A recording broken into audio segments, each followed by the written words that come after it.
Ôi giời, ôi giời, ôi giời. Nhìn cái ảnh ông bà lại càng sướng.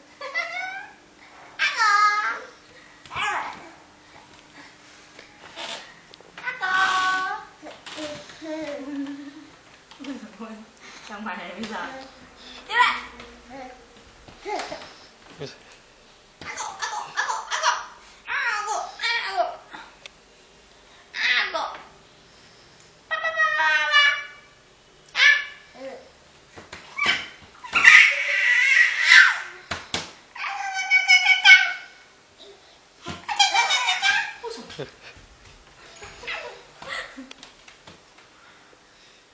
Trống chân. Nhìn trống chân nhìn mất dậy. Xuống đất bây giờ.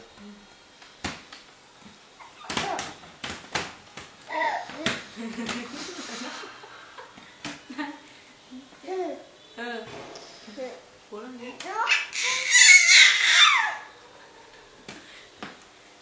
Con người ta lấy con mình đi tôn.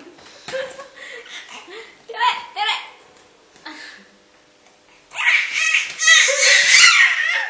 Trôi ra khỏi gối thôi con. Dây đành đạch. Đây, tiếp.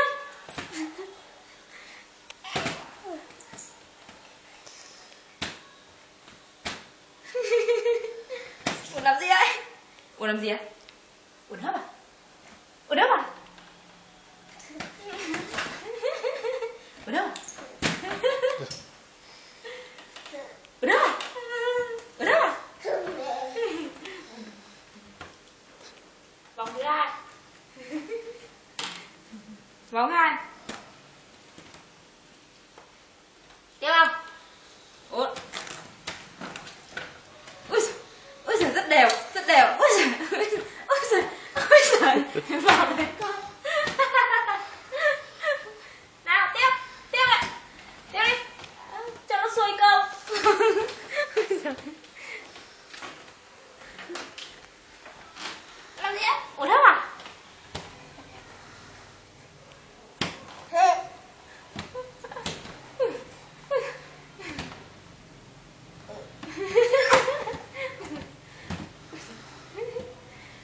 Thích nha.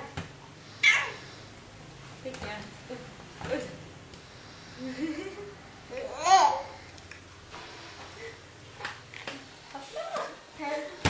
Con thì người ta thì lấy, con mình thì không lấy, con mình chơi cái trò này.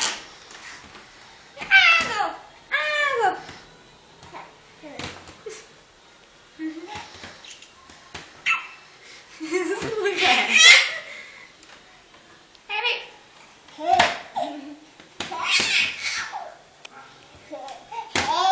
Tụt cái quần đấy ngửi.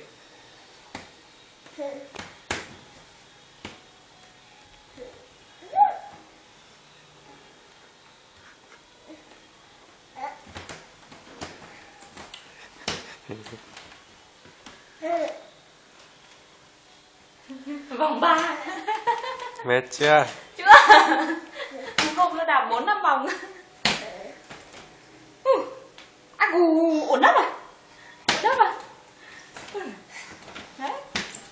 Đấy. Đạp thế cho nó khỏe giò nhá. Bây giờ tập đi nhá nhé.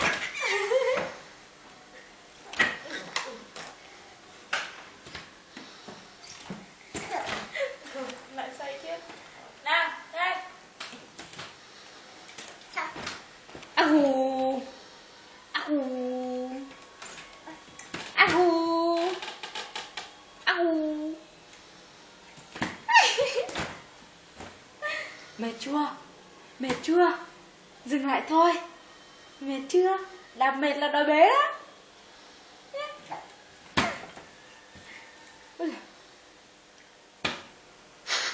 Mệt rồi. Mệt à? Chưa? Mệt chưa? Con mệt chưa? Mệt chưa? Có vẻ giảm hứng khởi rồi đấy nhỉ? Mệt chưa? Mệt chưa? Ôi, đau họng quá. Mệt chưa?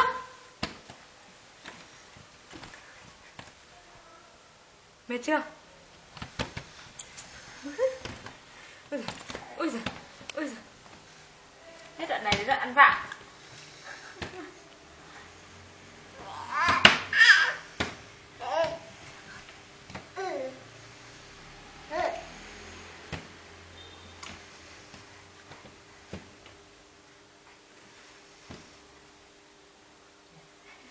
Mệt.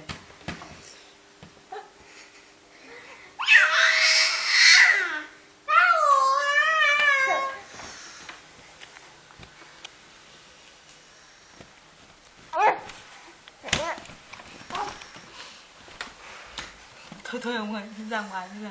Nào, đấy biết ngay mà.